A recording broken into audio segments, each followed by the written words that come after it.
Hello everyone, तुमच्या सगळ्यांचं आस्वाद रेसिपीजमध्ये मी अमृता पुन्हा एकदा मनापासून स्वागत करते। आज मी घेऊन आलेली आहे खूप छान अशी साधी सोपी पटकन होणारी अंगूर मलाईची रेसिपी। त्यासाठी 200 ग्रॅम मी पनीर मार्केटमधून आणलेलं आहे। ते छोट्या किसणीवरती किसून घेतलं आहे आणि 10 मिनिटं हे पनीर जे आहे ते छान मळून घेतलेलं आहे। अगदी सॉफ्ट असा गोळा तयार करायचा आहे। यामध्ये मी वेगळं काहीच ॲड केलेलं नाही आहे, फक्त पनीरचे आपल्याला बॉल तयार करून घ्यायचे आहेत। अशा पद्धतीने मी दाबून हातावरती अगदी क्रॅक फ्री असे हे गोळे जे आहेत ते तयार करून घेते। चॅनलवरती नवीन असाल, सर्वात पहिल्यांदाच व्हिडिओ बघताय तर आस्वाद रेसिपी चॅनलला जरूर सबस्क्राईब करा। असे छोटे छोटे बॉल्स आपण तयार करून घेतलेले आहेत आणि काही मिनिटातच अंगूर मलाई तयार होणार आहे। शुगर सिरप करण्यासाठी म्हणजे साखरेचा पाक तयार करण्यासाठी 1 कप साखरेमध्ये 3 कप पाणी घालून घेतलेलं आहे। गॅसवरती आपण हे ठेवणार आहोत।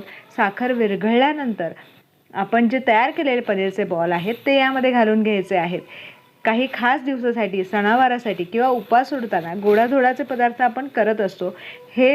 हा जो पदार्थ आहे तो तुम्ही नक्की करून बघा, तुम्हाला जरूर आवडेल।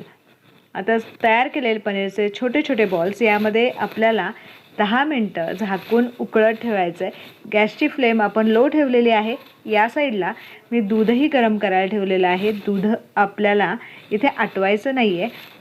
दूध उकळी आल्यानंतर यामध्ये साखर घालून घ्यायचे। इथे अर्धा कप साखर घालून घेतलेली आहे आणि दुधाचा मसाला जो आहे तो मी इथे घालणार आहे। त्याने छान फ्लेवर येतो आणि सगळे ड्रायफ्रूटसुद्धा यामध्ये असतात। इथे तुम्ही बघू शकता आपले जे बॉल्स आहेत पनीरचे म्हणजेच रसगुल्ला तो तयार झालेला आहे। थंड झाल्यानंतर त्याच्यातला सगळा रस आपण काढून घेणार आहोत। एका भांड्यामध्ये घेते। दूधही आपलं थंड झालेलं आहे। हा पदार्थ जो आहे ना तो थंडच छान लागतो, त्यामुळे तुम्ही सर्व करताना फ्रीजमध्ये ठेवा आणि त्याच्यानंतर सर्व करा। सगळ्यांना नक्की आवडेल आणि तुमचं कौतुकही होईल।